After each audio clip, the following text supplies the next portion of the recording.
Allô? Voilà. Aujourd'hui, et toute la journée, les ministres du groupe de contact se sont entretenus avec les partis et ont entendu le rapport des 3 négociateurs. Des progrès très substantiels ont été accomplis sur la voie d'un accord portant sur l'accord cadre et les chapitres politiques de l'accord intérimaire pour la paix et l'autonomie substantielle au Kosovo. C'est pour cette raison, et à la demande des partis, que nous avons estimé que cela justifiait un ultime effort pour parvenir à la conclusion, dans son ensemble, de l'accord intérimaire et des arrangements proposés en vue d'un accord international sur une présence militaire et civile au Kosovo, s'il est agréé par les partis, pour mettre en œuvre et garantir l'accord intérimaire. Ce travail devra être terminé le mardi 23 février prochain à 15 heures. Les ministres ont rappelé à nouveau qu'ils avaient indiqué à Londres le 29 janvier et à Paris le 14 février qu'ils tiendraient pour responsables ceux qui seraient la cause de l'échec de la négociation. To justify an extension. But what is the situation? But what we have seen over the last 24 hours is quite substantial movement and progress on the political and constitutional text. And indeed, Belgrade has moved since last night much further than it was prepared to countenance yesterday.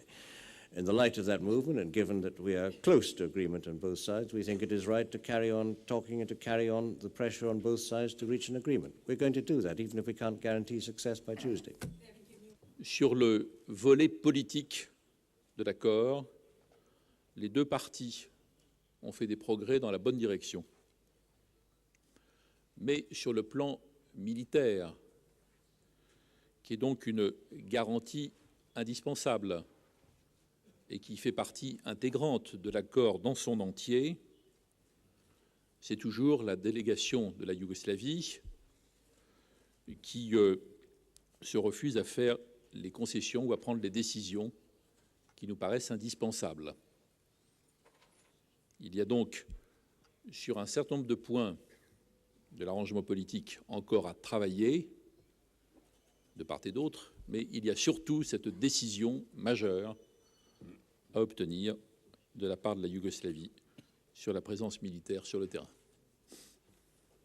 I would say that the Serb and Yugoslav delegation here at Rambouillet have taken the negotiations on the political and constitutional text very seriously indeed.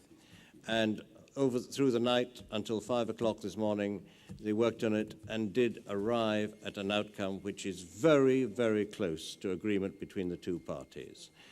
They certainly have taken seriously today's deadline for that political and constitutional text.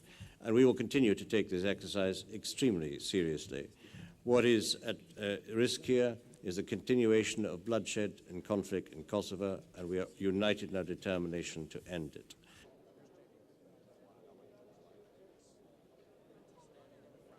Let me stress that we expect nothing less than a complete interim agreement, including Belgrade's acceptance of a NATO-led force and a civilian mission building on the OSCE's Kosovo verification mission. Until the parties have accepted all provisions of the agreement, preparations for NATO military action will continue, and if that agreement is not confirmed by Tuesday, Secretary General Solana will draw the appropriate conclusions.